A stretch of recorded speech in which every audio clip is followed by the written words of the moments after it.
tardes, estamos listos. Bienvenidos. Ya el grupo de la OEA y Venezuela ya está listo, ¿verdad?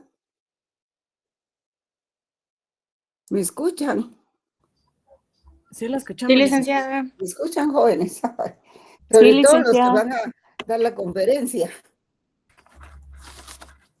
Aquí estamos, ¿No? Que licenciada, aquí estamos. el tiempo se pasa, ¿verdad? Entonces, ustedes me dicen si ya están listos. Me parece un tema muy interesante. La OEA y Venezuela. Reconocimiento electoral. Jóvenes, les dejo el uso de la palabra.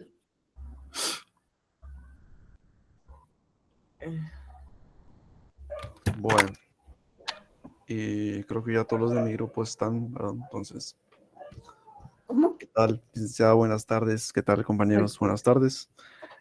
Con mi grupo les vamos a presentar acerca del tema de la OEA y la Muy situación de bien. Venezuela actualmente en cuanto al reconocimiento del candidato ganador, es decir, Maduro, de las elecciones del 2024.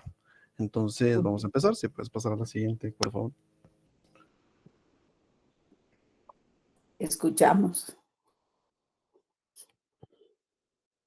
No sé si pueden pasar a la siguiente diapositiva. ¿O no me escuchan? Sí, eso estaba viendo.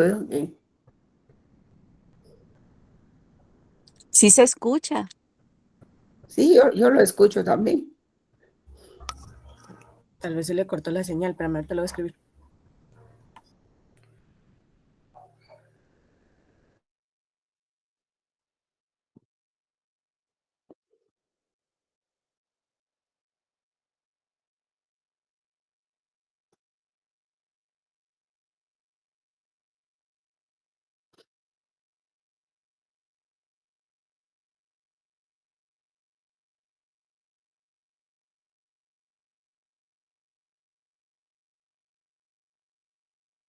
Ustedes fueron favorecidos con que hoy nos hayan cerrado el edificio, ¿verdad? Porque así no estamos buscando dónde está la cañonera y que el encargado y el micrófono y esto y el otro.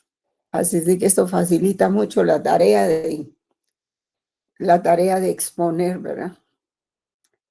Entonces, no sé si ya tienen sonido. Sí, ahí ya cambiaron la diapositiva. Bueno, entonces voy a continuar. Muy Entonces, bien, por favor. vamos a empezar primero hablando acerca del contexto y más o menos la cronología de lo que fueron las elecciones presidenciales del año pasado en Venezuela para luego dar paso a la explicación de qué repercusiones está teniendo esto en organismos internacionales como la OEA.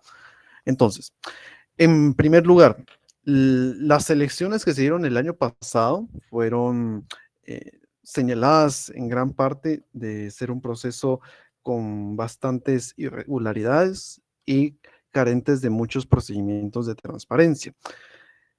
El contexto en el que se sitúa estas elecciones fueron una Venezuela que, como muchos ya sabrán, está sufriendo desde hace ya varios años un éxodo de un gran porcentaje de su población que se ha ido del país por el colapso económico, por la violencia, por cuestiones de persecución política y en pleno régimen de Nicolás Maduro, que es quien ha ocupado la presidencia desde el 2013. Esta no es la primera elección que se había hecho desde entonces, ya se habían hecho también las elecciones del 2018, pero en las elecciones del 2018 también hubieron señalamientos de que fue una elección fraudulenta, porque en ese momento no se le permitió participar a ninguno de los miembros de oposición. Es decir, los miembros que estaban en contra del régimen fueron perseguidos justamente para que no pudieran ser legalmente aptos para participar en las elecciones, y en aquella ocasión solo el único candidato fuerte, se puede decir, que participó fue Nicolás Maduro, que fue cuando tuvo su primera reelección. Entonces, ya con eso, llegamos al año 2024 y se da nuevamente este contexto de elecciones. Entonces, antes de que se dieran las elecciones generales de 2024, en octubre del 2023 se hacía una elección primaria.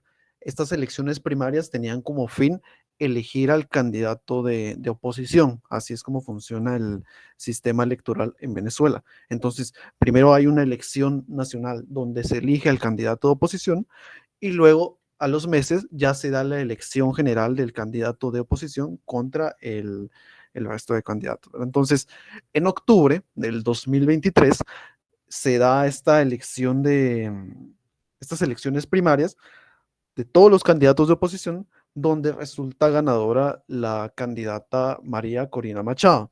Entonces, María Corina era una diputada en su momento de Venezuela y para las elecciones del 2023 había dirigido básicamente todo el movimiento de oposición, haciendo que en esas elecciones primarias ella lograra obtener el 93% de votos a favor.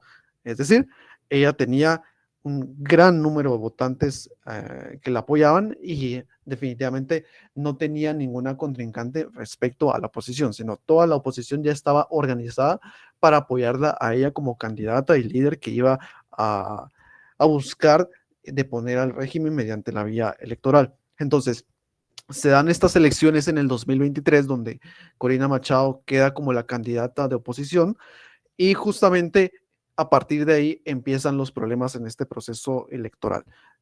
Lo primero que sucede es de que el Tribunal Electoral de, no, perdón, lo primero que sucede es que la Fiscalía de Venezuela, es decir, como el MP de aquí, luego de que se dan estas elecciones primarias, empieza a perseguir a los miembros del Tribunal Electoral que realizaron las elecciones.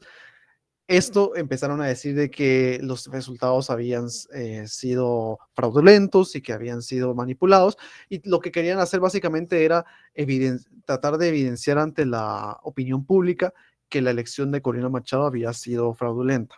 Entonces, pues, primero se da esta persecución y a los meses se da justamente ya la inhabilitación de María Corina. Entonces, ya con María Corina inhabilitada por la Corte Suprema de Justicia, digámoslo así, el Tribunal de Justicia de allá de Venezuela, es que definitivamente le votan a ella la candidatura, ¿verdad? Y ya no puede participar.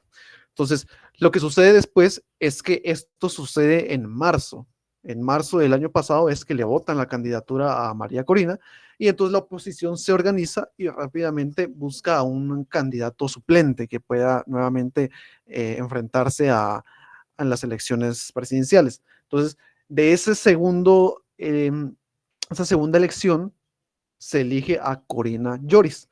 Pero otra vez lo que hace el régimen es imposibilitarle participar a Corina Lloris y al mismo tiempo pues surge la candidatura de Maduro para que él pueda postularse a la reelección. Entonces estábamos en una situación en la que los candidatos de la oposición estaban siendo bastante...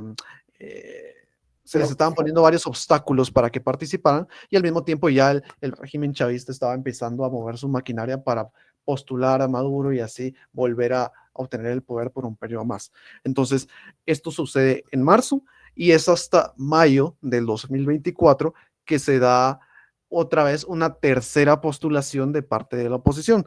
En ese momento se postula el candidato Edmundo González Urrutia. ¿Y quién era Edmundo González? Edmundo González era un ex diplomático venezolano y sí que es cierto que Edmundo González no era el candidato que la gente habría esperado. Es decir, Edmundo no tenía la misma popularidad que María Corina, ni mucho menos, pero justamente gracias a que estaba en alianza con los simpatizantes de María Corina, es que Edmundo pasa rápidamente a ser el candidato de oposición con más apoyo popular. Entonces, esto se da en el periodo previo a las elecciones y luego ya llegamos al día de las elecciones generales, que fue el 28 de julio del 2024. Entonces, ¿qué sucede ese día? Ese día justamente empiezan a haber varios problemas desde que se abren los centros electorales. Algunos de esos fueron, para no extendernos demasiado, fueron que desde la mañana, cuando abrieron los centros electorales, se le dijo a la gente que no estaban asignados en esas sedes. Entonces, esos habían sido cambios a última hora. Entonces, para hacer un símil, Ustedes han dado cuenta que en las elecciones aquí en Guatemala, cuando nosotros tenemos registrado para ir a votar a una escuela, a un departamento X, pues se avisa con meses de antelación, ¿verdad? Entonces ya uno confirma, se registra y así ya le envía, el Tribunal Supremo ya le envía a uno nuestra información para saber dónde vamos a votar. Pues esto justamente era como tendría que haber funcionado también el sistema en Venezuela, pero sucede que el día de la elección justamente la gente llega a los centros de votación y les dicen que no estaban en esas listas y que les habían cambiado la sede donde votar a última hora. Entonces ya con eso se miraba que había una intención del régimen de generar datos que no fueran del todo fiables. Otra de las situaciones que se da ese día es que a los observadores de la oposición, o sea, los observadores electorales de la oposición, a periodistas tanto venezolanos como de medios internacionales, empiezan a sufrir de muchas intimidaciones por parte de allegados al régimen chavista. También sucede que en varios centros de votación de grandes ciudades venezolanas empiezan a llegar, por alguna razón, eh, cuerpos de seguridad fuertemente armados. Y esto se asume que se hizo no para garantizar la seguridad, sino que era más como una forma de intimidación hacia la población civil, como diciendo que en efecto el régimen es quien tenía la fuerza en ese momento para poder disponer lo que ellos quisieran. E incluso se dan situaciones como ataques armados en algunos centros de votación. Entonces, ya desde ahí, todo el día de la elección estaba siendo un verdadero caos, ¿verdad? Al cerrar justamente los centros de votación, resulta que no todos los centros de votación habían cerrado a la hora que se había dispuesto. Varios centros de votación habían cerrado horas después con el fin de que pudieran llegar más, digámoslo así popularmente, más acarreados y simpatizantes del régimen de Maduro. Es decir, se les estaba dando a los votantes que estaban a favor del régimen más tiempo para que pudieran llegar a votar y así poder incrementar el porcentaje de votos a favor de Maduro. Entonces, se cierran las urnas y luego, cuando se empieza a hacer el conteo de votos, sucede otra situación. Ustedes recordarán que, por ejemplo, en el sistema electoral de aquí de Guatemala, cuando se cierran las urnas, se empieza a hacer el conteo y los observadores electorales todos tienen una hoja, ¿verdad? Entonces todos van revisando los votos para que estén de acuerdo y así se envíe la información al Tribunal Supremo allá, al menos en el caso de aquí de Guatemala. Pues en el caso de Venezuela igual era muy similar. El sistema venezolano funciona que se cierran las elecciones y se hace el conteo de votos y se envía una hoja de resultados del centro de votación de forma digital al Tribunal Electoral y se le deja una copia de esos resultados a los observadores electorales. Entonces sucedió que, que a muchos observadores electorales no se les dio esta copia de los resultados. Entonces lo que buscaban con eso era que la oposición no contara realmente con pruebas posteriormente para poder demostrar que los resultados estaban siendo manipulados. Entonces, únicamente se enviaban los datos, en muchos casos, digitalmente al Tribunal Electoral, que, para variar, estaba cooptado por y estaba dirigido por un funcionario allegado al régimen de Maduro. Entonces, pasan las horas y posterior a medianoche el Tribunal Electoral empieza a publicar los resultados, no completos, pero sí empieza a publicar resultados preliminares y anuncia que Maduro estaba ganando la elección con un 51% de votos por encima de Edmundo González, que tenía un 44% de votos a favor. Entonces, aquí sucede el primer problema porque muchas investigaciones realizadas por observadores de la oposición e incluso observadores independientes señalaban que los datos no eran fiables, ¿verdad? Porque no había forma de comprobar tácitamente los votos mesa por mesa. Y segundo, que en base a algunos cálculos, los resultados reales de la votación habrían sido que Edmundo González había obtenido un 60% de votos a favor sobre un 30% de votos de Maduro. Entonces, esto no se pudo corroborar nunca porque, como les comento, el Tribunal Electoral al publicar la información no la publica completa. y nunca llega a publicarla completa. De hecho, entonces ellos anuncian el ganador y no tienen cómo respaldar realmente con datos de que ese es el ganador, simplemente lo anuncian como tal. Entonces, a partir de ahí se empiezan a dar situaciones como que a nivel internacional empiezan a salir varios comunicados de otros países señalando que este proceso pues, estaba siendo completamente poco transparente y que habían muchas inconsistencias y que no se estaba garantizando verdaderamente el ejercicio democrático. Tales fueron el caso de países como Chile, Brasil, entre otros, y por supuesto Estados Unidos, quien al nomás conocer estos resultados, pues hizo un comunicado en el que anunciaba que ellos desconocían la reelección de Maduro y que ellos reconocían eh, como, como, como presidente legítimo a Edmundo González.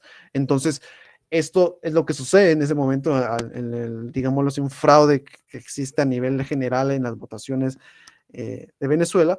Y lo que sucede después es de que al quedar nuevamente reelegido el presidente Nicolás Maduro, empieza a haber una serie de persecución y represión hacia todos aquellos que habían estado señalando que había fraude, que había habido inconsistencias dentro del proceso electoral y toda esta gente que en general estaba en contra del régimen. Entonces, justamente se empiezan a dar lo que se le conoce como terrorismo de Estado, ¿verdad? Se empiezan a hacer muchas desapariciones de personas, de menores de edad, de muchos activistas de la oposición, y todo esto sin el debido proceso ni nada parecido, ¿verdad? Simplemente se les llevaban presos y muchas veces los familiares no conocían el paradero de estas personas hasta semanas o meses después. Entonces, una de las situaciones también que se dio dentro de este contexto de represión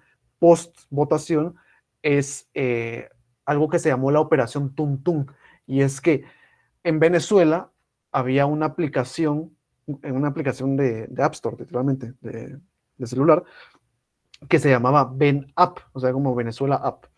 Y esta aplicación originalmente había sido concebida para que la ciudadanía pudiera denunciar problemas ciudadanos, por ejemplo, si alguna calle tenía algún problema que estaba mal pavimentada o cuestiones así, ¿verdad? Entonces, cuando sucede esta reelección y se empieza a dar esta persecución hacia los opositores, el gobierno de Nicolás Maduro ofrece esta aplicación como una forma en la que la ciudadanía puede denunciar a opositores. Entonces, muchos de los allegados al régimen empiezan a utilizar la app para señalar ya sea a vecinos, a conocidos, que ellos supieran que estaban en contra de los resultados de las elecciones. Y de esa manera era como se agilizaba mucho más la persecución hacia estas personas. Entonces, luego esta aplicación fue vetada de la App Store y demás, pero mientras la gente pudiera tener esta aplicación en su celular, pues podría seguir haciendo pues estos señalamientos espurios hacia los opositores. Entonces, estos fueron algunos de los problemas que acarreó socialmente la post-elección, y posteriormente luego esta crisis se ha prolongado hasta nuestros días. Hoy por hoy, la postura de la oposición ha sido que ya literalmente no votan en los comicios que han existido desde el año pasado hasta el día de hoy, como una medida de abstención. También se ha dado que el candidato Edmundo González actualmente está exiliado en España, y la candidata Corina Machado ahorita se encuentra en la clandestinidad. Entonces, es una situación en la que la persecución fue tan fuerte y que no se había visto antes dentro de Venezuela, que ha provocado que los movimientos opositores y las protestas en contra del régimen se inhiban aún más. Y esto se ha agravado por el hecho de que toda esta represión ha sido demasiado arbitraria, llegando incluso a afectar a la misma gente que está aliada al régimen, porque varias personas que están aliadas al régimen también se han visto perseguidas de forma arbitraria, justamente por este descontrol que hay por perseguir a toda aquel persona que cuestione los resultados de las elecciones del año pasado. Entonces, eso es un breve resumen cronológico de lo que ha sucedido con respecto a esto, y ya pasa entonces mi compañero a explicar justamente cuáles cuáles fueron las repercusiones de estas elecciones a nivel internacional. Entonces, muchas gracias. Esos resultados, sí. Muy bien. Buenas tardes, licenciada, compañeros. Gracias, compañera. Permítame un segundito, compañera. Yo quisiera que todos pusieran que encendieran su cámara, por favor. Licenciada, No es que solo el símbolo que aparece, sino, por favor, todos enciendan su cámara. Así mero, así. ya voy. Silvana Papa, Catherine. Faltan algunos compañeros ahí. Así nos sentimos más en clase, ¿verdad? Sobre todo por las exposiciones de los compañeros. Cuando yo expongo, pues no hay problema. Pero sí, Catherine, Arlette, ¿qué pasó? No se Así mira puedo todavía. verlos a todos. ¿Mm? La estoy tratando de encender, licenciada, pero no sé si ya me mira. No, no la ve. Oh, rey. Entonces creo que es mi, Y creo que es mi así, computadora. Mariana Lucía Valle también.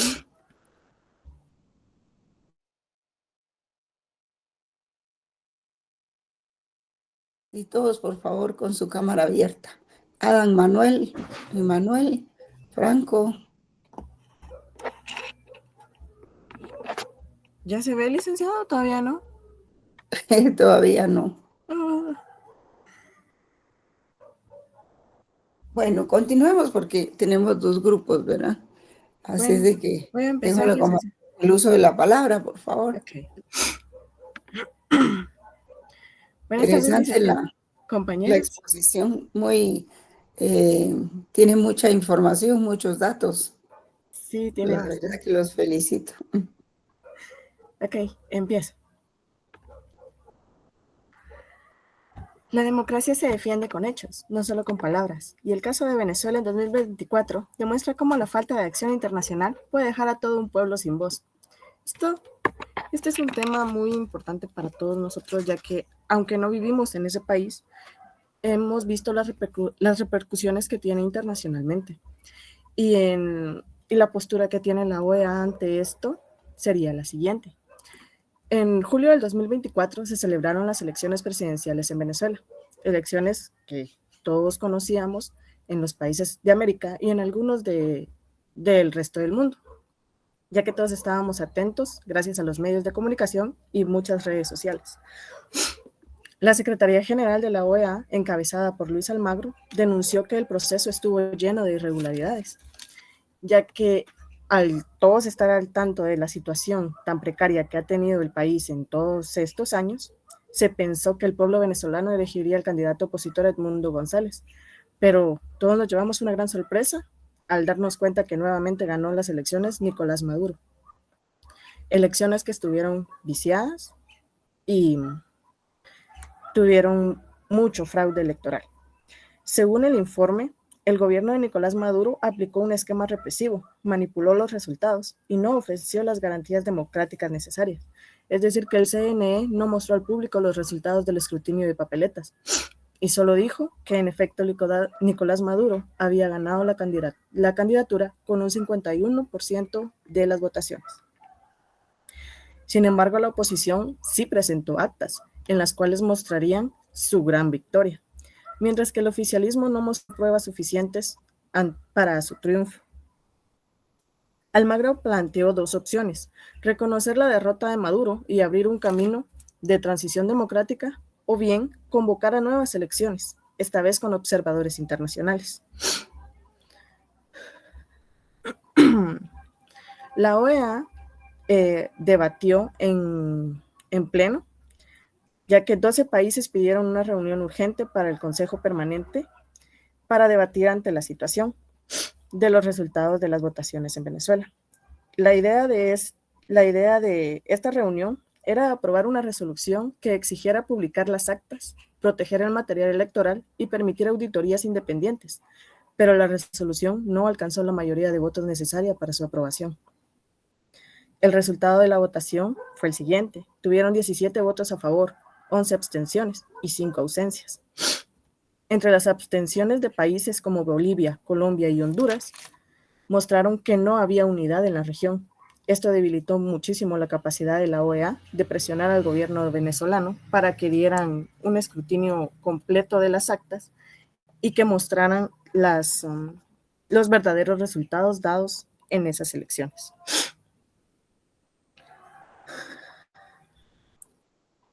En las opiniones de los países, aquí voy a leer, con el permiso de la licenciada, voy a leer textualmente lo que dijeron cada uno de los representantes y cancilleres que estuvieron presentes en este debate. Perú dijo que el proceso electoral en Venezuela nació fraudulento tras la descalificación de la líder opositora María Corina Machado y la siguiente, Corina... se me olvidó el apellido, perdón. Paraguay dijo solidaridad con los ciudadanos venezolanos y lamento que no se aprobara esta resolución. Ecuador no podía guardar silencio frente a los acontecimientos acaecidos en Venezuela, con su dolorosa secuela de muertes y heridos. Argentina, aquí mientras nos miramos las caras y dudamos, hay muertos en las calles. Además, Argentina también pidió protección para los opositores asilados en su embajada. Uruguay, todo ha terminado de la peor manera. Se proclamó un presidente electo sin finalizar el escrutinio. Estados Unidos, ¿o saben los resultados reales que demuestran que González ganó claramente? ¿O Nicolás Maduro necesita más tiempo para preparar resultados falsificados? México, no hay evidencia de fraude en las elecciones venezolanas. El presidente Manuel López Obrador calificó de irresponsable a Almagro por reconocer a un candidato sin pruebas.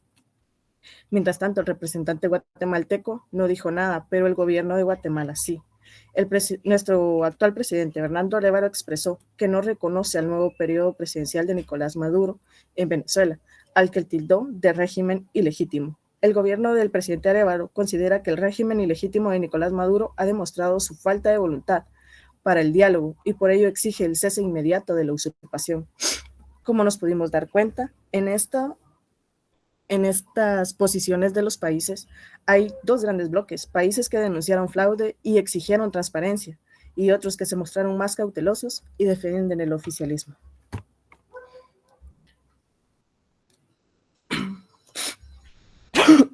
Perdón. En conclusión. Los de Qatar. Perdón. Bueno, en esta conclusión, en Venezuela hubieron votos, pero no hubieron elecciones libres. En la OEA hubo debate, pero no hubo decisión. Y mientras tanto, un pueblo sigue esperando justicia. Y esa es la verdadera tragedia. Muchas gracias. Cierto. Muy bien. Realmente, excelente exposición. Tiene bastantes datos, tiene mucha información. Los felicito, jóvenes. Bien, vamos a pasar a la siguiente. Buenas tardes, licenciada. Vamos a... Solo, no sé si continúa la misma presentación. Sí, sí. ¿Sí? Sí, es lo mismo. Sí. Sigue con el mismo tema. Yo pensé que había terminado. Sí, no, esta es la representación de Venezuela en la OEA. En la OEA. Sí, bueno, ahí. Recordemos que la OEA, la Organización de Estados Americanos, se fundó en 1948 con el objetivo justamente de defender la democracia y la promoción de los derechos humanos en los estados de la región. En este contexto, Venezuela ha sido el caso tal vez más problemático, el caso más polémico, a raíz de la crisis humanitaria y política que se agudizó, porque de hecho ya existía desde mucho antes, ¿verdad? Yo creo que todos estamos bien sabidos de que inició desde el régimen de Hugo Chávez, pero se agudizó mucho más en el régimen de Nicolás Maduro. En el 2017, el gobierno venezolano anunció que se retiraba de la OEA, pero esto nunca terminó de ser completamente cierto. Se iniciaron los procesos, pero no se terminó saliendo completamente. Y en el 2019, pues le dijeron básicamente que si no quería salirse, que los iban a sacar. Y los terminaron sacando la representación del gobierno que para ellos era legal y reconocieron como representante legítimo de Venezuela a Gustavo Tarré Briceño, que lo designó la Asamblea Nacional Opositora. Esto significa que la Organización de Estados Americanos, la OEA, desconoció el gobierno de Maduro y le otorgó a la oposición el asiento en la mesa interamericana.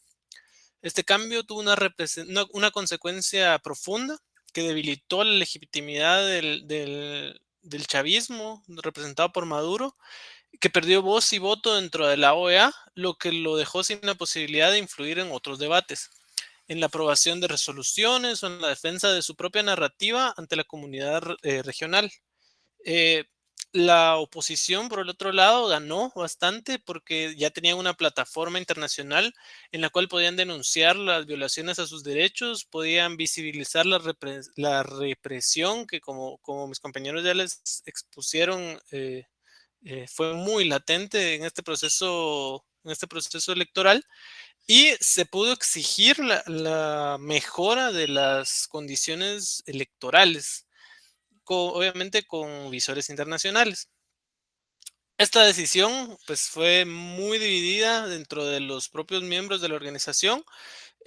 Algunos países como nosotros, como Guatemala, como Estados Unidos, Argentina, Uruguay, respaldaron a la oposición, y otros países que tienen un trato con Venezuela un poco diferente, o México, Bolivia o Colombia, aunque Colombia en ese momento, por el presidente que tenía, no el presidente que tiene ahora, pues se pusieron como en posturas más cautelosas, o que incluso llegaban como a intentar defender así al gobierno oficialista.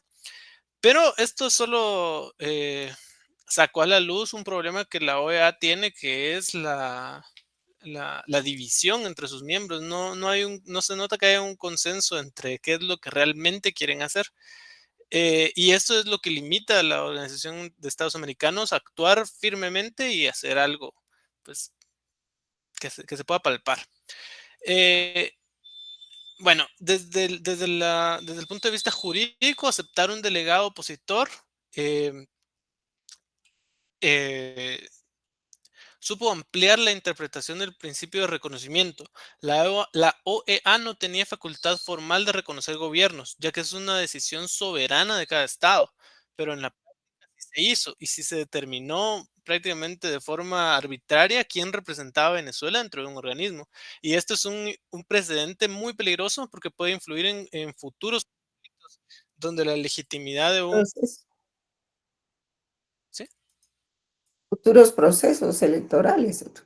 No, de un conflicto, porque Esto es de, Por ejemplo, yo lo miro bastante en el caso de El Salvador, porque ahorita está todo bien, pero puede llegar un momento donde surja un conflicto, donde pueda haber un problema. Entonces, el precedente que se sentó con Venezuela es un precedente, pues, no sabemos si es bueno o es malo, ¿verdad? En lo político, se acentuó la polarización dentro de la propia Venezuela, porque la oposición lo vio como una victoria que respaldaba la lucha de la democracia, y el gobierno lo utilizó para seguir con ese discurso de soberanía, que los yanquis, que les querían imponer una agenda y denunciar una conspiración internacional en contra de ellos. Bueno, en este caso es importante aclarar qué es lo que puede y lo que no puede hacer la Organización de Estados Americanos en materia electoral, que eso creo que sí es parte de la presentación de mi compañero, con el cual los dejo.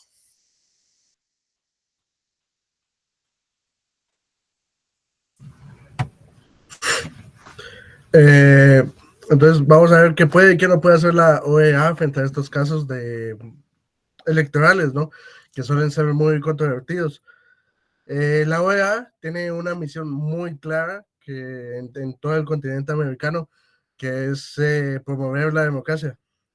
Sin embargo, su papel se malinterpreta con mucha frecuencia, ya que es común escuchar que la OEA tiene el poder de reconocer o desconocer resultados electorales. Perdón, es que acabo de estar enfermo. no se preocupe. Entonces es común escuchar eso de que la OEA reconoce o desconoce un resultado electoral, pero la verdad es que esa potestad no le corresponde a ningún organismo internacional. El reconocimiento de un gobierno es un acto soberano. Y como es un acto soberano, el único que lo puede realizar es cada estado. Este malentendido no es más que un error que se repite constantemente, alimentado mucho por los medios de comunicación, y eso hace eso provoca que se extienda mucho a la opinión pública. Es lo que trae problemas a la OEA al momento de decir que, pues, en palabras coloquiales, que no pueden hacer mucho, que no sirven de nada, pero pues es que esa no es su función.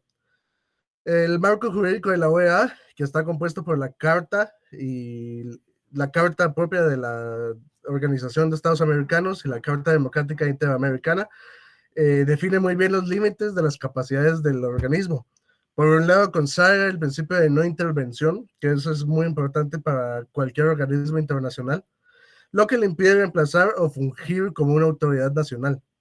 Y por el otro, permite activar mecanismos diplomáticos en caso de una alteración del orden constitucional. Entonces, realmente,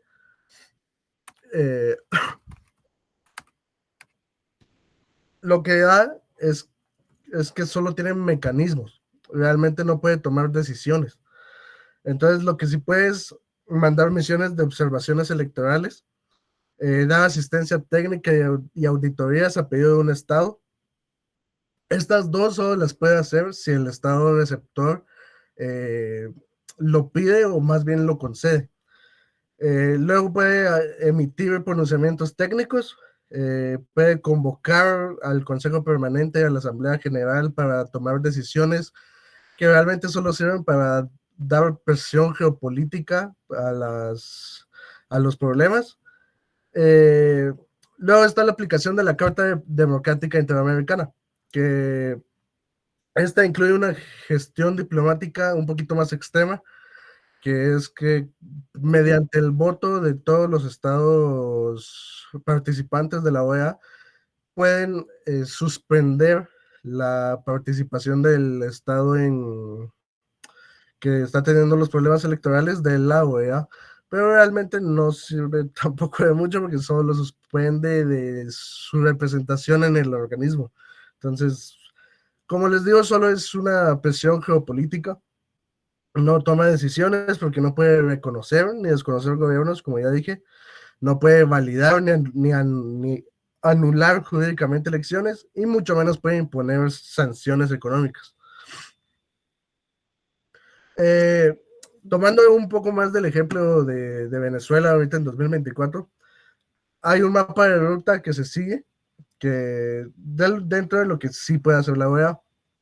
Entonces, previo a las elecciones, la OEA intentó enviar una misión de observación electoral, por sus siglas MOE, pero el gobierno venezolano lo impidió y no permitió que estos entraran. Así que la OEA, ante la falta de acceso, solo dependió de la información desde adentro del país. Y ya luego el día de la elección, como ya dije, sin acceso pleno, el seguimiento se basó en los reportes de irregularidades y la instalación de puntos rojos, como ya dijo mi compañero anterior.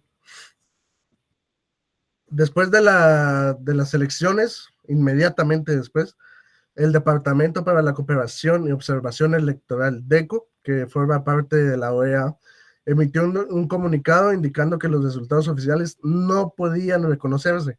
Nótese la diferencia entre no poder reconocerse y no reconocerlos, porque ellos no pueden no reconocerlos. A partir de esto, evidentemente hay una escalada diplomática. Es convocado el Consejo Permanente para debatir resoluciones. En este caso en particular se exigía la publicación de las actas. Por no llegar al consenso necesitado, no se pudo dar. Y ahora pues solo sigue el seguimiento de una OEA que tiene las manos atadas, que realmente no puede hacer mucho, y solo continúa emitiendo informes y denuncias para mantener la presión moral.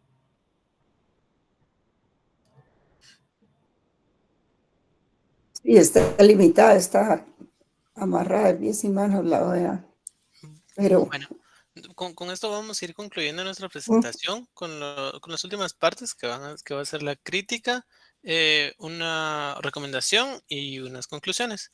En primer lugar, las críticas es que el proceso venezolano 2024, como ya lo dijimos muchas veces, dejó en evidencia una crisis social, institucional que arrastra el país por muchísimo tiempo. En muchos lados dice de una década, pero nosotros hemos visto que es más en la práctica. No se trató de una elección libre ni competitiva, sino de un mecanismo manipulado para simular democracia y permitir que el régimen se aferrara al poder. Esto provocó una represión brutal, un vacío total en la confianza de las instituciones venezolanas. Y en el plano internacional, la OEA pues, quedó bastante mal parada porque se dieron cuenta o nos dimos cuenta todos de los problemas que tienen o de los inconvenientes que acarrea la organización como tal, que es la falta de consenso entre los miembros, que es algo que les decía antes, y eso lo debilitó mucho como un actor regional y se generó un contraste muy grande entre la legitimidad de lo que ellos dicen y la ineficacia de lo que ellos, de cómo ellos lo puedan llevar a cabo. Bueno, en segundo lugar, vamos a ver las recomendaciones. Las recomendaciones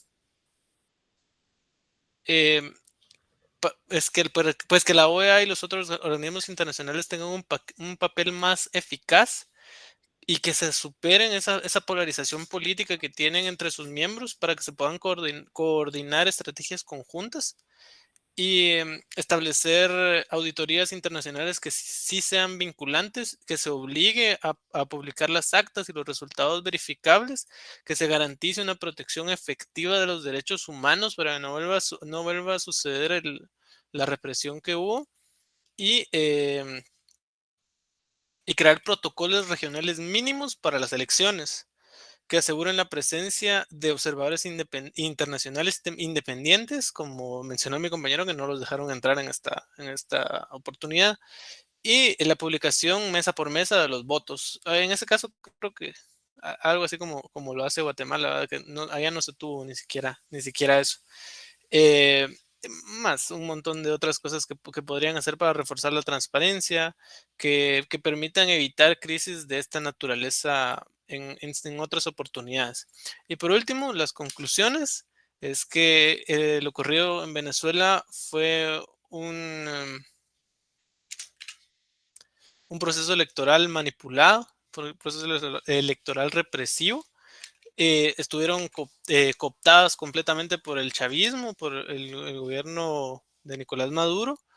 Y la OEA es un actor que sí es importante, pero que de momento está muy limitado en su forma en lo que ellos pueden hacer, y que el futuro democrático, no solo de Venezuela, sino de toda la región, puede pasar mucho por ellos, de la presión internacional que se pueda hacer y el consenso que se pueda llegar entre los miembros de esta misma organización. Muchas gracias, licenciada. Muchas gracias, compañeros. Disculpen que les Sí, quitamos ahí mucho tiempo. gracias a ustedes. Son las 16:49, bueno, terminamos a las 5, no sé si hay otro grupo todavía. No, pero los felicito, muy buena la presentación, excelente. ¿Habrá otro grupo? Sí, ahí Buenas todavía tardes, no les da tiempo. buenas tardes, ¿Les licenciada. parece? Sí, nosotros somos el grupo número 8. Sí. Vamos a, ¿A ustedes les corresponde hoy sí, también? ¿Sobre qué es el tema? sobre el levantamiento de la reserva del artículo 27 de la Convención de Viena sobre el derecho a los tratados. Ahí ese es un tema muy interesante. Bueno, tenemos poco tiempo, bueno, 16:50. La clase termina a las 17:15, ¿verdad? Todavía tenemos 25 minutos. No sé si en ese tiempo les alcanza a ustedes. Si le soy sincero, licenciada, nosotros teníamos cronogramizado el tiempo con los 45 minutos de la mitad del periodo, ¿verdad? Pero queda a criterio suyo si lo realizamos o no, porque Sí, más o menos... realicémoslo, ¿sabe por qué? Porque en la clase cuesta conseguir cañonera y todo eso. Y el micrófono, aquí tenemos todo. Y Está es un bien. tema muy interesante, ¿verdad? Ok, perfecto, licenciada. Entonces voy a empezar a compartir pantalla y con el respeto del tiempo de los compañeros, que vamos a tomar un poquito de abusar de ellos, pues vamos a iniciar. Bueno, primero que nada, buenas tardes a cada uno de ustedes. Gracias por el tiempo que nos están dedicando. Somos el grupo número 8. Nosotros vamos a hablar sobre el levantamiento de la reserva del artículo 27 de la Convención de Viena y el derecho de los tratados, y también su relación sobre la supremacía, el tema de la soberanía y específicamente las obligaciones internacionales. Por lo cual, en esta tarde me acompaña mi compañera Madeline García. Ella también va a estar exponiendo la presentación y la vamos a ir desarrollando de manera conjunta. En primer lugar, pues nos es propio hablar un poco sobre lo que es la Convención de Viena. No sé si les está cambiando la presentación. Permítanme, solo tengo ese problema con...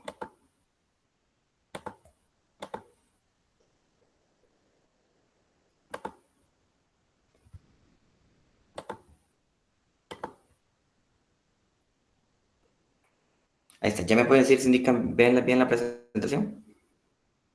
No, Sí no, se ve. no la veo mucho. Ahora. Bueno, Sí, ya se ve. Ok, está bien. Entonces voy a continuar un poco con respecto a la presentación. Les indicaba que pues, la Convención de Viena sobre las relaciones, sobre el derecho de los tratados está incluida, se firmó en 1969, que codifica pues todas las normas sobre tratados internacionales. En ella pues está integrada de 8 partes. La primera, que están reguladas entre el artículo 1 al artículo 5 sobre el alcance, las definiciones y el principio de irretroactividad.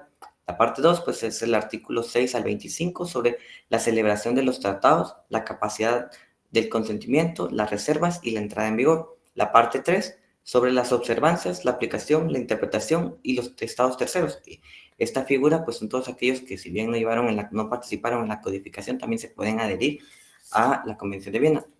En la parte 4 está sobre las enmiendas y las modificaciones. La parte 5 de la Convención habla sobre la nulidad, la terminación y la suspensión. La parte 6 habla sobre las disposiciones, las diversas, como la solución y específicamente las relaciones diplomáticas entre los tratados en torno a los convenios y tratados. La parte 7 establece sobre lo que son los depositarios, las notificaciones y los registros.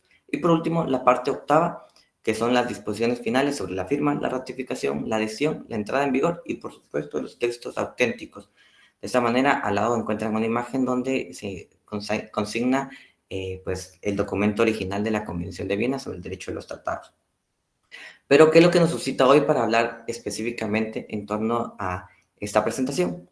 Claramente es la parte 3, los artículos claves que vamos a estar abordando. Creo que todos nosotros pudimos haber visto la noticia que en el año, por mayo del 2025, el gobierno de la República levantó la reserva del artículo 27 de la Convención de Viena. Entonces, vamos a empezar a analizar un poco cuál es el contenido de la parte 3, que son los relativos a los artículos 26, pacta sunt servanda, el artículo 27, prohibición de invocar el derecho interno para incluir tratados, y el artículo 46, que son las excepciones, es decir, todas aquellas excepciones que no se van a aplicar en torno al artículo 27.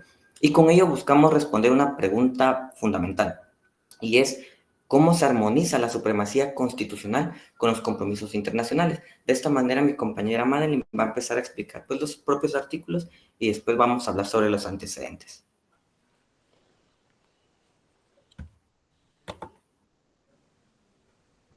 Bien, pues como les indicaba Eddie, vamos a hacer énfasis en estos 3 artículos. Primero les vamos a citar el 26, que se titula Pacta sunt servanda, que dice, todo tratado en vigor obliga a las partes y debe ser cumplido por ellas de buena fe. Listo, ¿qué quiere decir esto? Significa que lo pactado debe cumplirse, es decir, el eje central en el que descansa dicho artículo es la buena fe, principio que nace de la costumbre, y es que, a ver, si nos ponemos a analizar, todas las relaciones entre particulares del día a día se basan en esto, en fe. Es lógico, obviamente, que las relaciones a nivel internacional también tengan dicho cimiento, puesto que, como indica el jurista Carrillo Salcedo, excluir la buena fe del derecho internacional equivaldría prácticamente a destruirlo como un ordenamiento jurídico como tal. También dentro de este contexto vemos el tema de la ratificación. ¿Listo? Este artículo engloba que en el momento que un Estado firma un tratado, este Estado expresa su voluntad y queda completamente obligado a cumplir el mismo. Ahora bien, continuando la línea de análisis que llevamos, observamos también el artículo número 27, titulado El derecho interno y la observancia de los tratados. Y dice, una parte no podrá invocar las disposiciones de su derecho interno como justificación del incumplimiento de un tratado. Esta norma se entenderá sin perjuicio de lo dispuesto en el artículo 46. Bien, como podemos observar, el contenido de este artículo refuerza lo establecido en el artículo 26 que leímos anteriormente, y es que en cuanto a la obligación del cumplimiento y estableciendo expresamente la supremacía del derecho internacional en cuanto que los estados no podrán alegar una incompatibilidad de su legislación interna y por ende no podrán negarse al cumplimiento del mismo. Asimismo, este artículo nos remite también al artículo 46, titulado Disposiciones de Derecho Interno concernientes a la competencia para celebrar tratados. 1. El hecho de que el consentimiento de un Estado en obligarse por un tratado haya sido manifiesto en violación de una disposición de su derecho interno concerniente a la competencia para celebrar tratados no podrá ser alegado por dicho Estado como un vicio de su consentimiento, a menos que esa violación sea manifiesta y afecte a una norma de importancia fundamental de su derecho interno. 2. Una violación es manifiesta si resulta objetivamente evidente para cualquier Estado que proceda en la materia conforme a la práctica usual y de buena fe. Ahora bien, pues para poder tener como un mejor análisis de lo que acabamos de leer, vamos a desglosarlo por partes y de esa manera poder interpretarlo. Primero, este artículo es la excepción a la regla que contiene el artículo 27, ¿sí? Que, como recuerdan, indicaba que ninguna parte, es decir, ningún Estado, podría alegar las disposiciones de su derecho interno como una justificante para no realizar su cumplimiento. Entonces, la primera parte de este artículo señala lo concerniente a la competencia en el tema de celebración de un tratado y que esto no podrá ser alegado como un vicio. ¿Pero qué quiere decir eso? Por ejemplo, a ver, en Guatemala, nuestro procedimiento para poder celebrar y por ende adherirnos a un tratado es, número 1, una negociación internacional. 2, el tratado se somete a la Corte de Constitucionalidad para que éste emita una opinión consultiva. Luego se somete a una aprobación del Congreso y por último el presidente de la República junto con el Ministerio de Relaciones Exteriores lo ratifican, lo aceptan y nos adherimos, ¿sí? Todo esto como de una manera muy resumida, ¿no? Pero bueno, supongamos que nosotros nos adherimos a un nuevo tratado, pero que no se llevó a cabo todo el proceso que yo les acabo de explicar ahora. Supongamos que, por ejemplo, el ministro de Relaciones Exteriores actuó de manera individual, entonces él lo ratificó y él lo aceptó y pues ahora estamos adheridos. Aunque estamos claros que según nuestra legislación interna, se violó un proceso establecido, para este caso en concreto, ante la entidad internacional, esto no podría alegarse como un vicio. Pues no es una excepción y esto no sería una causal para alegar el incumplimiento de dicho tratado. Bueno, esto concerniente a la competencia como vicio que establece este artículo, ¿no? Pero, sin embargo, también nos indica, a menos que esa violación sea manifiesta y afecte una norma de importancia fundamental de su derecho interno. ¿Cómo interpretamos esta parte? Pues, como es de nuestro conocimiento, el tema de la jerarquía normativa nacional es un tema de análisis jurídico que es muy frecuente. Pues hoy en día aún existe y se mantiene una discusión y se mantiene una controversia en cuanto al posicionamiento de nuestra Constitución y la normativa de carácter internacional. Y como respuesta a ello encontramos temas como, por ejemplo, el control de convencionalidad, el bloque constitucional, la primacía de los derechos humanos, que son temas que les vamos a abordar un poquito más adelante. Pero bueno, volviendo al desglose que estábamos realizando anteriormente, podemos entender que este artículo, el artículo 46, reconoce de manera indirecta, pero reconoce el principio de supremacía constitucional que es aplicado en nuestra legislación. Y si bien pues no justifican un error administrativo en cuanto a la aceptación, es decir, no lo reconoce como una omisión, sí contemplan la contrariedad que se pudiese presentar entre el tratado y la norma principal de un Estado, y que dicho conflicto puede ser objetivamente observable por otros Estados. Ok, muchas gracias, Madeline. Creo que algo que podemos rescatar de entre esos artículos 26, 27 y 46 de la Convención de Viena es que evidencian claramente un delicado equilibrio sobre lo que es la primacía del derecho internacional y el respeto a las normas fundamentales, tanto en el derecho interno y la legislación nacional, ¿verdad? Pero aquí creo que hay algo que vamos a empezar a abordar y que vamos a entrar ya en los antecedentes, es precisamente dentro de todo este marco de derecho internacional, el compromiso de los tratados internacionales. Guatemala es presenta un caso muy particular, ¿verdad? Porque, claro, es aquel que presenta una reserva que formula en 1997 al artículo 27. Entonces, vamos a empezar a ahondar cómo empezó todo este proceso desde que Guatemala ratificó algunos conflictos que tuvieron históricamente y vamos a llegar hasta el levantamiento de la reserva, que nos va a permitir, pues, ampliar un poco más este aspecto. Entonces, hablábamos de que en los antecedentes, Guatemala suscribió la Convención de Viena el 23 de mayo de 1969. Desde ese momento, el país formó las reformas significativas. Durante el momento que se firma el tratado, el presidente en turno pues era Álvaro Arzú, y presenta tres reservas bastante interesantes. Una, que Guatemala no puede aceptar ninguna disposición de esta convención que perjudique sus derechos y su formación sobre el territorio de Belice. Esto porque era un conflicto latente y que sigue hasta el momento bastante activo en torno a todo lo que es el diferendo territorial con el país vecino de Belice. La segunda reforma que se presentó es que Guatemala no aplicará tanto los artículos 11, 12, 25 y 66 en cuanto estos sean contrarios a lo dispuesto en la Constitución Política de la República. Para ese momento, la Constitución que estaba en vigencia era la Constitución del 65, que va a ser algo que vamos a retrotraernos un poco más adelante, y que es un argumento bastante fuerte para cuando se levantan estas reservas. Y por último, otra reserva es: Guatemala aplicará la disposición contenida en el artículo 38 únicamente en los casos en que considere que ello conviene al interés nacional. Estas tres reservas fueron aplicadas en su momento. Disculpe la interrupción. Aquí se refiere a la Convención de Viena sobre el derecho de los tratados, ¿verdad? Sí, fue un error que ahorita anoté, pero se firma en el 96. Sí, no, yo solo para aclararle a los jóvenes. Gracias, está muy bien. Ok. De esa manera, entonces, algo que hay que mencionar bastante es que según el decreto de la Convención de Viena, los artículos que ahorita los vamos a abordar más adelante, hay dos momentos en el que un país puede presentar una reserva. Uno, al suscribirla, que es cuando, por ejemplo, un representante del país llega y acuerda y firma, da el voto favorable, y después el siguiente es cuando se adhiere, cuando se armoniza el tratado internacional en su legislación propia, ¿verdad? Aplicando pues todo lo que nos compartía la compañera Madeline en torno a cuál es el procedimiento, y ya después cuando el Congreso de la República, por mandato constitucional, tiene la obligación de adaptar ese convenio y adaptarlo mediante un decreto, ¿verdad?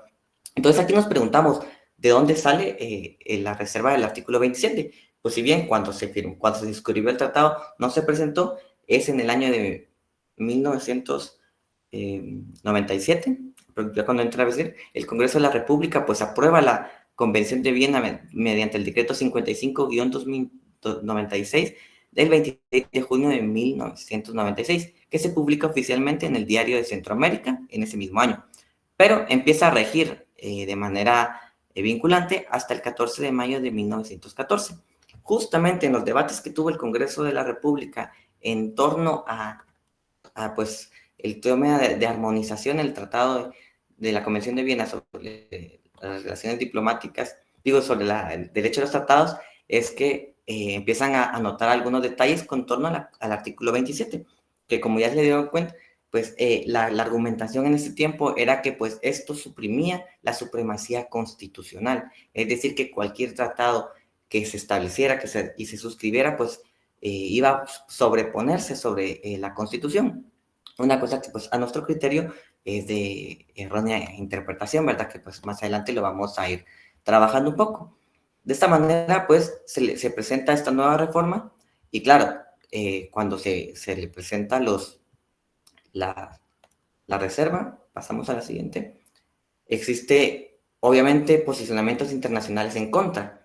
¿Por qué? Después de que se levanta una reserva, los Estados partes tienen la obligación de notificar al secretario general de Naciones Unidas para que él pues publique la reserva y notifique a todos los demás Estados miembros. De esa manera hubieron 4 países que objetaron, bueno, haciendo las objeciones más fuertes, ¿verdad? Entre ellos, pues uno fue el Estado de Alemania, que la menciona el 21 de septiembre de 1998, que declara específicamente, y esto sí se los voy a leer de manera textual, estas reservas se refieren casi exclusivamente a las normas generales de la Convención, muchas de las cuales se basan firmemente en el derecho internacional consuetudinario y que podrían cuestionar tanto las normas de derecho internacional ya consolidadas y universalmente aceptadas. Es por lo cual la República Federal de Alemania objeta estas reservas. Sin embargo, mencionan que esta objeción no impide la entrada en vigor de la convención entre Alemania y Guatemala. Bélgica, por su parte, también el 30 de septiembre del mismo año, sostuvo que las reservas que formuló Guatemala se refieren esencialmente a las normas generales establecidas en la convención, muchas de las cuales forman parte del derecho internacional consuetudinario, y las reservas que claramente podrían cuestionar las normas consolidadas y universalmente aceptadas. Bélgica también menciona que esta objeción no impide la entrada en vigor entre el Reino de Bélgica y el de Guatemala. Por su parte, Austria, el 17 de septiembre, también objetó bajo los mismos argumentos, indicando que respecto a las reservas que formuló Guatemala, Austria considera que las reservas se refieren exclusivamente a las normas generales de la Convención y muchas de las cuales se basan en los principios de derecho constitucional internacional y que ya han sido aceptadas internacionalmente. Por su parte, también menciona que Austria objeta estas reservas, pero que eso no impedirá la entrada en vigor entre Austria y Guatemala. Por último, uno de los países que pues objetó de manera más contundente y categóricamente fue el Reino Unido de Gran Bretaña e Irlanda del Norte, pues el 13 de octubre de 1998 notifica a Naciones Unidas respecto a que el gobierno del Reino Unido de Gran Bretaña e Irlanda del Norte objetaba las reservas formuladas por la República de Guatemala respecto al artículo 27, y nótese que es la primera nación que cita específicamente esta reserva, y hace la observación que la norma del derecho internacional consuetudinario enunciada en dicho artículo, en el artículo 27, se aplica tanto al derecho constitucional como a otras leyes internas. Es decir, que el Reino Unido de Gran Bretaña e Irlanda del Norte hace el ejemplo de que ese principio que se aplica en el artículo 27 también se aplica en las legislaciones internas de los estados. Por ende, señala que es contradictorio a esta reserva, por lo cual sigue añadiendo el Reino Unido de Gran Bretaña e Irlanda del Norte que objeta las reservas formuladas también por la República de Guatemala respecto al artículo 38, mediante la cual la República de Guatemala solicita la aplicación subjetiva de la norma de derecho internacional enunciada en dicho artículo. Sin embargo, también menciona que esta objeción no afectará la entrada en vigor. Estas objeciones claramente nos demuestran que, pues, aunque no impiden la entrada en vigor, sí hacen notar la inconformidad que tiene la comunidad internacional ante estas reservas que claramente contrarían un poco, pues, los principios de buena fe y internacional. Entonces, empezamos a hablar un poquito de qué pasa entre el año del 2005 al 2007. Durante el gobierno del presidente Oscar Berchén, el Ejecutivo pues inicia un proceso de revisión en torno a las reservas de la Convención de Viena sobre el Derecho de los Tratados. Y claro, entonces ellos empiezan a realizar una serie de consultas respecto a varias instituciones para ver qué tan factible era realizar este levantamiento de las reservas. Por su parte, el gobierno consultó específicamente, llevó la investigación a la Dirección de Tratados Internacionales del Ministerio de Relaciones Exteriores. Bajo el memorándum del 8 de marzo de 2005, esta institución recomendó retirar las reservas a los artículos 11 y 12, sosteniendo o bajo el argumento que estos no contravenían la Constitución y que la firma debía entenderse siempre ad referéndum. Por su parte, también se le consultó a la Comisión de Belice, que es la institución encargada, pues, de llevar todo el procedimiento de las discusiones contra el diferéndum territorial con el país vecino. En el dictamen 14 de marzo de 2005 se propuso también la comisión retirar las reservas a los artículos 11, 12, 25 y 38, pero sugirió mantener, uno, la posición inicial relativa al territorio de Belice, y dos, también sugirió mantener la reserva al artículo 27. Nótese que esta fue la primera institución que sugirió no quitar la reserva. Luego, también se le consultó al Consejo Nacional para el Seguimiento y al Apoyo del Fortalecimiento de la Justicia. En cambio, sostuvo que esto, bajo criterios de ellos, no era dable mantener restricciones en un instrumento internacional fundamentándose en algún documento que ya no está vigente. Esto en relación a la Constitución del 65, que fue en el momento en que se presentaron las reservas, explicándolo de manera simple, decían que no podían seguir manteniendo reservas que se crearon con una Constitución que ya no estaba en vigencia. Pero también argumentó que el Ejecutivo no podía imponer restricciones cuando el Congreso las formuló, es decir, que no era facultad del Congreso, del Ejecutivo, decirle al Congreso en qué momento podía no imponer restricciones. Pasamos a otros antecedentes que también vamos a seguir abordando y que justo mencionan a otras dos instituciones bastante claves. Uno, el Cuerpo Consultivo de la Presidencia, con el dictamen 3 de junio del 2005, aceptó que se levantaran las reservas relativas a los artículos 11 y 12, pero también concluye que, y esta es una respuesta bastante interesante, que el Congreso tenía que aprobar el retiro de las reservas y sus modificaciones, dado que, como ya se habían incluido en el ordenamiento jurídico, ya eran una ley, es decir, una normativa interna. Y que si en dado caso tenían que modificarse para retirarse una reserva, es decir, retirarse un artículo o modificar su interpretación, esa era prácticamente una forma de legislar, facultad que constitucionalmente era exclusiva del Congreso. Entonces aquí es la primer cuerpo consultivo que dice, no, esto es facultad exclusiva del Congreso y si se quiere levantar la reserva, se tiene que consultar al Congreso.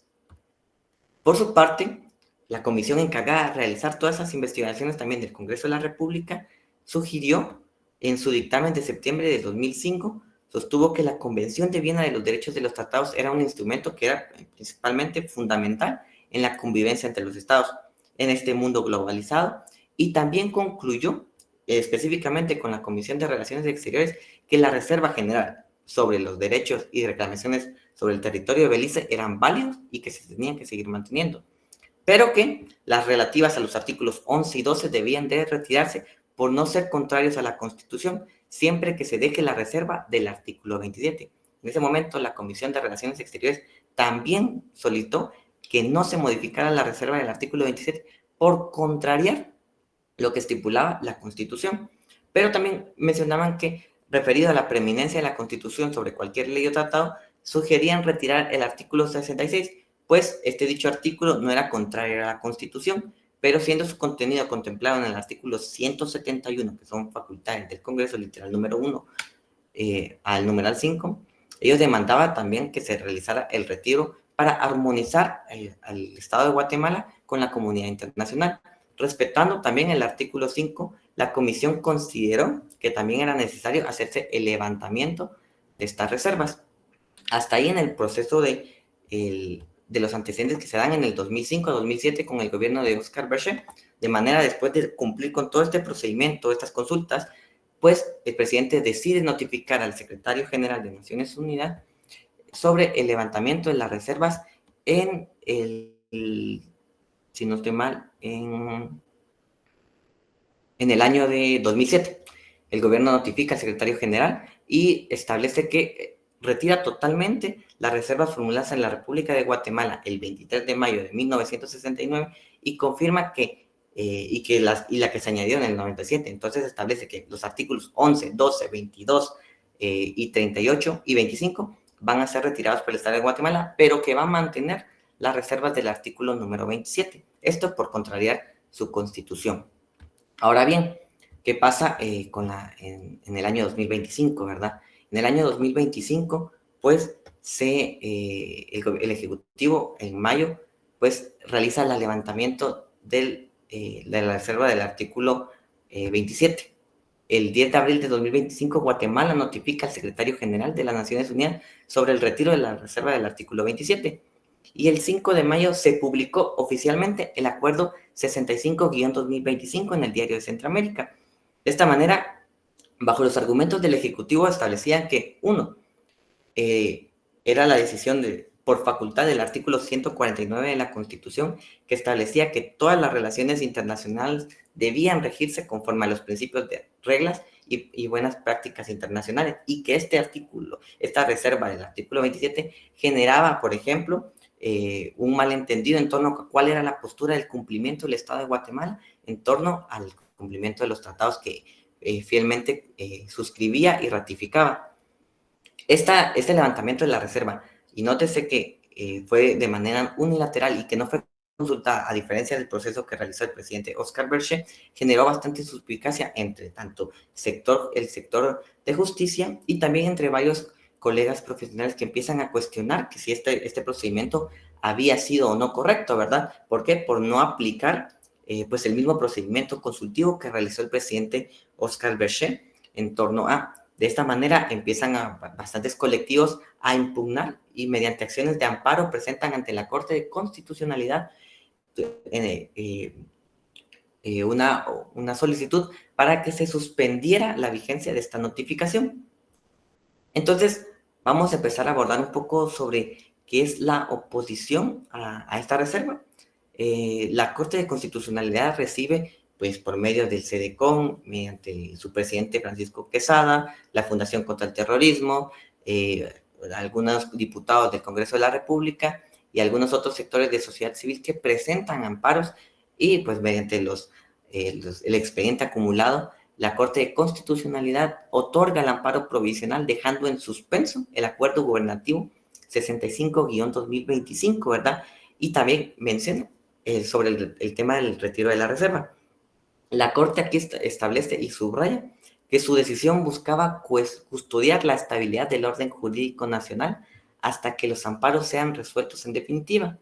Por su parte, uno de los principales actores en el amparo, como que es Francisco Quesada, que lo encuentran en el numeral 3 de la diapositiva, reiteró la importancia de que esta reserva este amparo era para preservar la primacía de la Constitución sobre los tratados internacionales y que había solicitado un análisis más profundo sobre las razones detrás de la decisión gubernamental.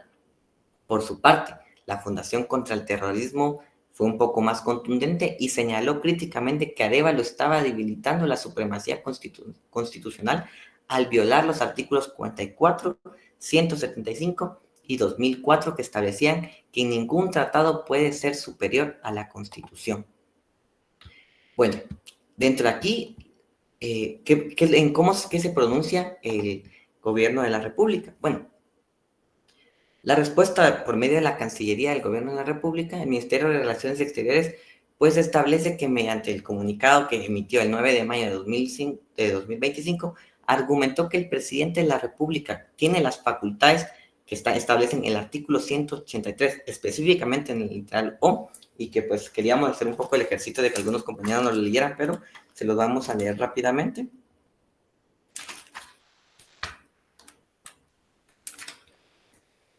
Establecían que el presidente de la República es el único que tiene la facultad para dirigir la política exterior y las relaciones internacionales, celebrar, ratificar y denunciar tratados y convenios de conformidad con la Constitución. Eso también, el Ministerio de Relaciones Exteriores se fundamentó en una opinión consultiva que se realizó también en el año de 2007, en torno al levantamiento de las reservas que les comentaba anteriormente, en el expediente número 34-84 del 2006, en el cual se hizo la consulta, la opinión consultiva a la Corte, haciéndole dos preguntas específicas. La pregunta número 1, si era compatible con la Constitución Política de la República de Guatemala que el presidente de la República de Guatemala retirara las reservas a los artículos 11, 12, 22, 25 y 38, y modificara también en torno a la reserva del artículo 27. Y la pregunta número 2, si era compatible con la Constitución Política de la República de Guatemala que el Congreso de la República de Guatemala retire las reservas del artículo 11 y modifique las reservas del artículo 12 de la Convención de Viena sobre el derecho de los tratados. En esta opinión consultiva que dio la Corte de Constitucionalidad con la integración de la magistratura de ese tiempo, pues también citan el artículo 171, literal 1, que es la facultad exclusiva del Congreso de la República, y el artículo 183, literal K, de la Carta Magna, en los cuales, y cito, dice, es una armonía con lo antes relacionado, la Constitución Política de la República, en su artículo 183, inciso O, preceptúa que dentro de las funciones asignadas al presidente están las de dirigir la política exterior y las relaciones internacionales, celebrar, ratificar, denunciar los tratados y todos aquellos convenios que están de conformidad con la Constitución. Y por lo tanto, de manera resolutiva, opina que en cuanto a las reservas formuladas en los términos siguientes, uno, claramente es compatible con la Constitución Política de la República de Guatemala, que el presidente de la República de Guatemala retire las reservas a mencionados artículos. Bajo este fundamento y esta opinión consultiva que tenían, es que se fundamenta el Ministerio de Relaciones Exteriores para consultar si, por ejemplo, el presidente de la República tenía las facultades suficientes para, pues, presentar este levantamiento de las reservas. De esta manera también argumentaron que, pues, no se cumplió con el otro procedimiento que realizó en su momento, en el año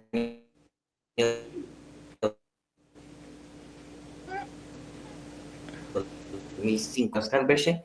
¿Por qué? Ahora bien, todo esto dicho con anterioridad nos permitía, pues, comprender cuál era el núcleo del debate y nos deja a criterio de nosotros comprender en qué momento o formarnos una idea sobre si fue un correcto levantamiento de la reserva, si no, pero también nos dejamos una pregunta bastante amplia respecto a qué pasa.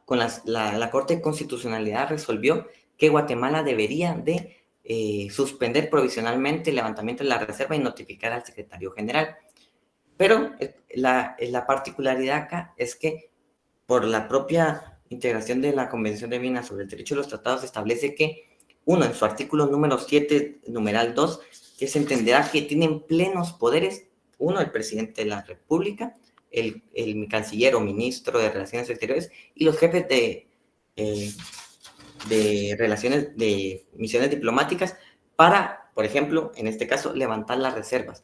Y establece que las reservas solo se pueden colocar o presentar al momento de suscribir o ratificar un convenio. Entonces, por lo cual, de manera internacional, es casi improcedente que se pueda volver a colocar la reserva, porque el Estado de Guatemala, pues, ya notificó y se cumplió con el debido procedimiento que regula la Convención de Viena sobre el Derecho de los Tratados. Pero este aspecto, este conflicto nos permite abrirnos y preguntarnos algunos aspectos de por qué se generó tanta controversia en torno a este artículo. Pues si el artículo único que establece es que el Estado de Guatemala no podrá argumentar su derecho interno para no cumplir con las obligaciones que suscribió en un tratado, que es prácticamente un principio de buena fe que aplicamos tanto en el derecho interno como también se tiene que aplicar en el derecho internacional. ¿Para qué? Para que los estados tengan la certeza que Guatemala cumplirá con lo que se obliga a realizar.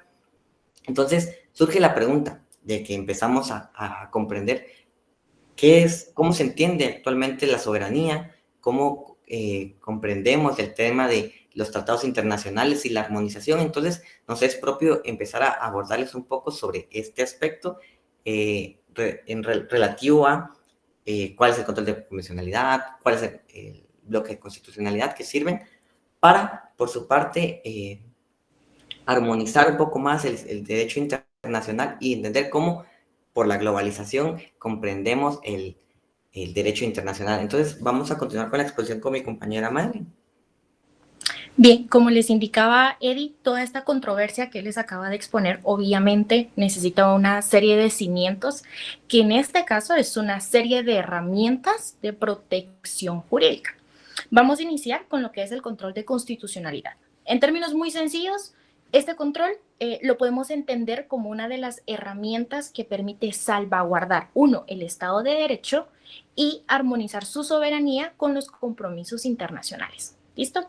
Bueno, existen 3 sistemas que realizan este control de constitucionalidad. Nosotros, en Guatemala específicamente, lo ejercemos por medio de un sistema mixto, en el cual coexisten el sistema concentrado y el sistema difuso. Brevemente les voy a explicar rapidito cada uno de ellos, ¿listo? Entonces, en el sistema concentrado opera un solo órgano especializado, en nuestro caso es la Corte de Constitucionalidad. Esta Corte actúa en calidad de legislador y ¿qué hace? Expulsa de nuestro ordenamiento jurídico todas las normas que sean inconstitucionales, es decir, que vayan contrarias a nuestra Carta Magna. Este sistema concentrado lo podemos ver establecido en el artículo 267 de la Constitución Política. El segundo sistema es el sistema difuso. Este quiere decir que en cualquier parte del proceso, dentro de cualquier proceso, siempre y cuando no se haya dictado sentencia aún, se podrá alegar e inclusive los jueces podrán declarar la inconstitucionalidad de una ley, de manera total o de manera parcial. Este sistema lo podemos abordar y lo podemos encontrar dentro del artículo 266 de la Constitución. Y por último, el sistema mixto, que como yo les mencionaba, es el aplicado en nuestra legislación y simplemente es la combinación tanto del sistema concentrado como del sistema difuso. Bueno, todo esto relativo al control de constitucionalidad. Ahora bien, dentro de las herramientas que yo les decía que hacen un todo en cuanto a la protección jurídica, encontramos también la figura del bloque de constitucionalidad. ¿Qué pasa? Esta herramienta lo que nos permite y nos ayuda es a tener una integración tanto del contenido constitucional como de las obligaciones internacionales que tenemos, pero específicamente en la materia de derechos humanos, destacando y conservando siempre y ante todo la supremacía constitucional. ¿Ok? Entonces, en este aspecto, volvemos a la problemática que yo les planteaba anteriormente en cuanto a la discusión que se tiene y que persiste aún con la jerarquía normativa interna y todo eso, pero paralelo a ello, la norma de carácter internacional. Entonces, Guatemala, en nuestra Constitución, lastimosamente no hace como un acotamiento directo y expreso sobre dicha jerarquía. Sin embargo, existe una serie de fallos de la Corte de Constitucionalidad y muchas discusiones al respecto que les vamos a proporcionar en una carpeta de Drive por si ustedes pues desean como ampliar y abordar un poquito más sobre este punto en específico. Pero bueno, entonces, saliéndonos del bloque, esto nos lleva al control de convencionalidad, ¿sí? Esto lo podemos encasillar como la última de las herramientas como para completar todo este engranaje de seguridad jurídica que venimos discutiendo y abordando ahora.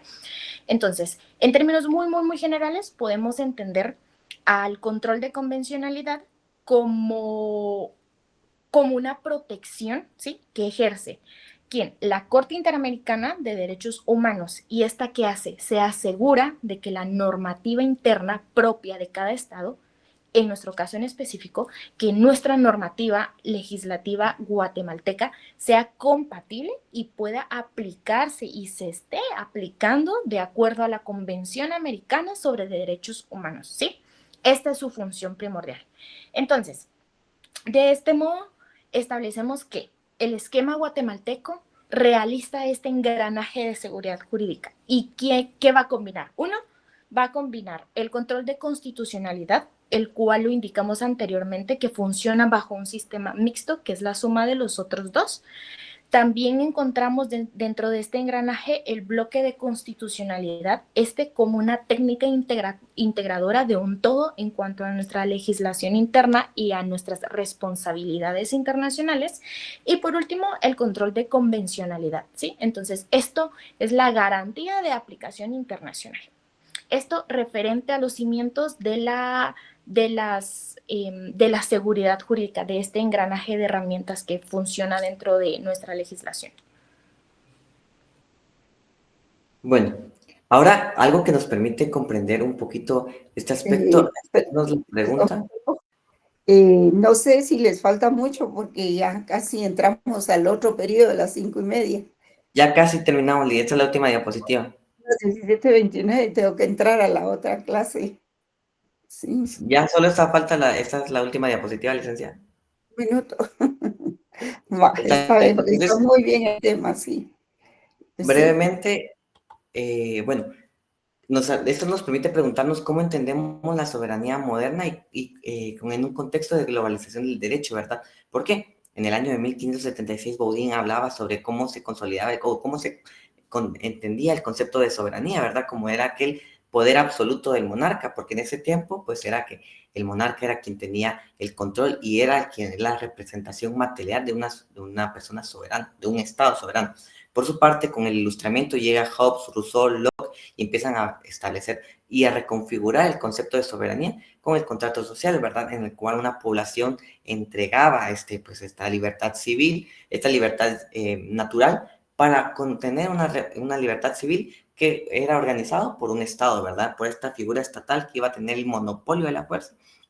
Pero claro, después del periodo de la posguerra y pues el surgimiento de la teoría pura del derecho con Hans Kelsen, empiezan a reconfigurarse el sistema de cómo se comprende la soberanía en torno a los tratados, en torno a cómo es que estos ya no van a venir a, por ejemplo, limitar la soberanía estatal, sino que al contrario, van a reafirmar una soberanía estatal cuando los estados en su facultad plena realizan los tratados, ¿verdad? Esto viene y refuerza su soberanía y no la destruye. Es a lo que tratamos de responder a la pregunta de si es bueno o malo el levantamiento de la reserva del artículo 27. ¿Por qué?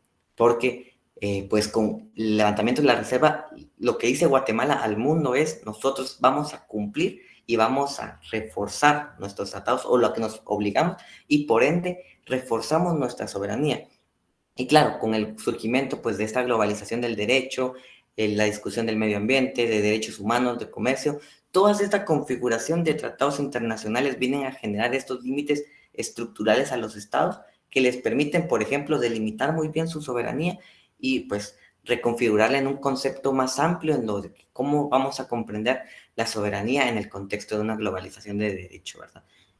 Así que con eso estaríamos concluyendo. En este código QR que también vamos a estar enviando al grupo, están contenidas tanto las diapositivas, el documento de investigación, los expedientes de la Corte de Constitucionalidad, para que ustedes puedan entrar, visualizarlos si quieren ampliar un poco de este tema. Entonces, como ya no hay tiempo, entonces no sé si hay tiempo de preguntas. Pero eso. Voy a tomar. ¿Ya finalizaron, jóvenes? Pregunto. Sí, ¿Sí? sí, ya. Qué bonita explicación acerca del artículo 27, muy interesante. Sobre todo por los bloques de constitucionalidad y de convencionalidad, ¿verdad? El control de constitucionalidad y de convencionalidad. Los felicito, de veras, excelente trabajo. Y qué bueno que lo van a compartir. Así es de que, bueno, nos vemos el próximo día, siempre por virtualmente para la semana entrante, ¿verdad? Vamos a continuar con las presentaciones. Felicitaciones, jóvenes. Hasta pronto. Y Feliz gracias. tarde. Feliz Feliz tarde. tarde.